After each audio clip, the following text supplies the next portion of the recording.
Sa bidyong ito ay ating pag-usapan ng isa sa mga prinsipe ng impyerno na si Lucifer. Lucifer. Si Lucifer ang nagre-represent sa sin of pride. Ang orihinal at ang pinakaseryoso sa 7 deadly sins. Si Lucifer ay binansagang Lucifer, the fallen angel. Ang kanyang overwhelming pride ay nagtulak sa kanya upang isipin na kaya niyang maghari sa buong kalangitan. Kung kaya siya na-cast out at na-demonize nang ang kanyang rebellion ay hindi nagtagumpay. Pinaniniwalaan din si Lucifer ang pinuno ng 7 prinsipe. At meron din paniniwala na si Lucifer at Satan ay iisa lamang.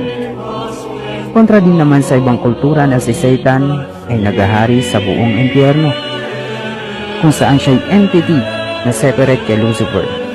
Sa katunayan, si Lucifer ay minsang pinapalitan ng iba pang fallen angel, kagaya na lamang ni Azazel. Damo nga salamat haneyo pamatingan pagkita mga kulirahon, joke la balita o peste.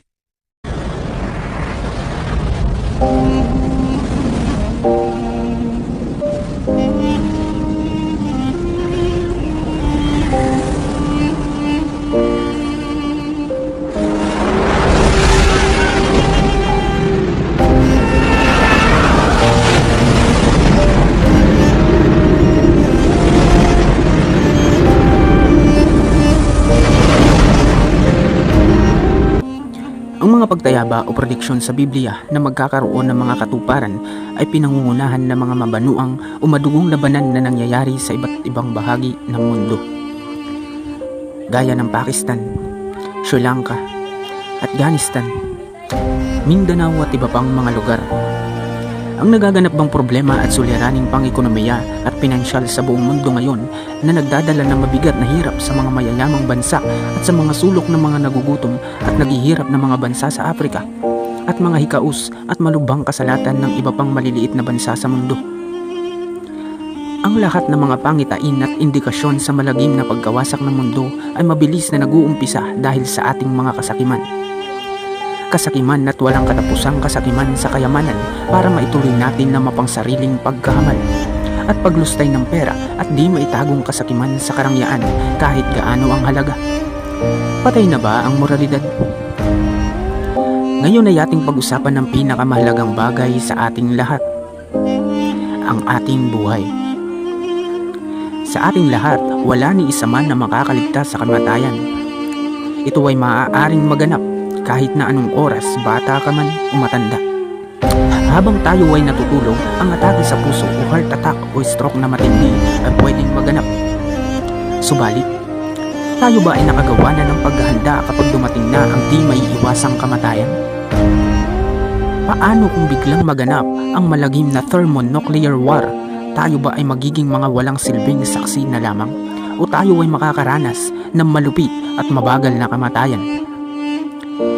Ngayong natamo mo na ang maraming katagumpayan sa buhay sa iyong paghahanap ng mga karangyaan o yaman sa mundong ito, ano na ba ang iyong ginawa para sa iyong buhay espiritual? Atin bang napag-isipan ng mabuti na ang ating madadala lamang kapag tayo ay namatay na ay ang ating kaluluwa lamang? Saan? At ano ang sinasabi ng Biblia tungkol sa eschatology? Ito ay sangay o bahagi ng teolohiya o theology na nagbibigay ng kapaliwanagan o kaganapan ng mga propesiya o na nasa Biblia tungkol sa mga huling araw, gaya ng kamatayan, huling paghuhukom, langit at impyerno. Meron ba talagang langit at impyerno? Sa unang Korinto 2:9. Kaya sa maiksing eksplanasyon, ang langit ay isang lugar na di kayang maipaliwanag ang kagandahan at saya nito. Ang langit ay lugar na parang nagsasabing wala na. Wala nang mga luha, pait o sakit at wala nang kalungkutan. Wala nang paghihiwalay dahil ang kamatayan ay nasupil o natalo na. Subalit, katulad din ng langit, ang impyerno ay mayroon ding batayan o deskripsyon ng anong mga kaganapan o mga bagay ang makikita roon. Ang mga aklat ng Biblia ay nagbibigay ng mga nakakangilabot na anyo o itsura ng impyerno. Sa Matthew 22:13, sinasabing maraming bahagi sa impyerno daw ay lubhang napakadilim. Sa Luke 16:23-24, ang impyerno ay lugar ng pagpapahirap, kawalan ng pag-asa at hindi makuhang pagnanasa.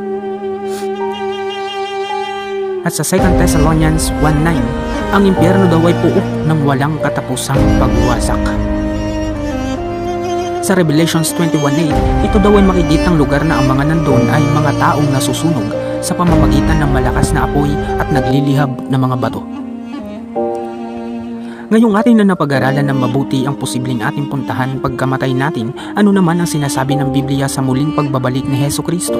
Iba pa sa hindi mapasubali ang mga pangitain o palatandain, atin na ngayong nararamdaman ng kaganapan ng mga prediksyon na mangyayari batay sa Old Testament na nagsasabi ng pagdating ng Panginoong Hesus.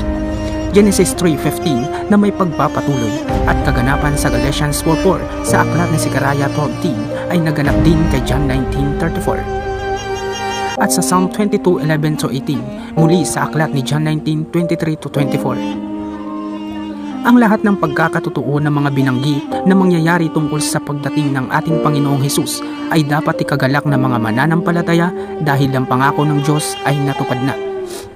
Ang second coming o ikalawang pagbabalik ng Panginoong Hesus ay pagtatapos din ng mortal na mundo. Ang Biblia ay walang ibinigay na hudyat o palatandaan kung kailan ito magaganap. Subalit mayroong tatlong bagay na magaganap muna at ang mga ito ay ang rapture o pagkuha ng mga ligtas na upang sumama na kay Hesus sa itaas ng alapaap o sa ulap. At ang ikalawa ay ang tribulation o matinding pagsubok. At ang ikatlo ay ang ikalawang pagdating ng Panginoong Hesus. Subalit ano ba talaga ang rapture?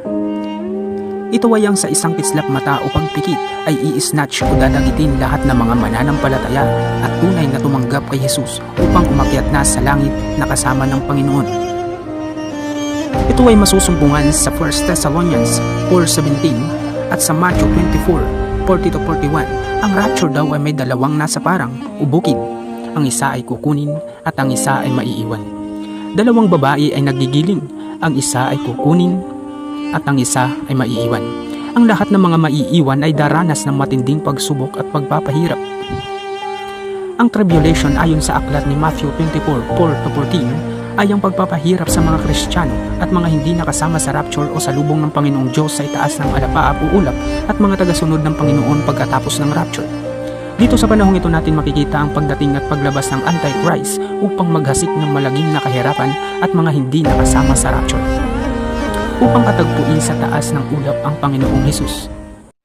Ang Revelation chapter 6 ay nagsasaad ng marahas na pagwasak ng mundo na binibigyang halintulad ng 4 horsemen of Apocalypse.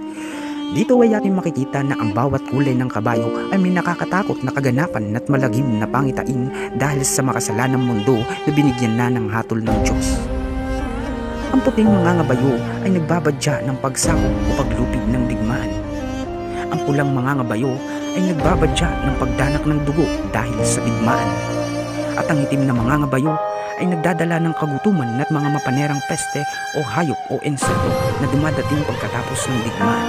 At ang huli ay ang maputlang mga ngabayo na nagdadala ng kamatayan.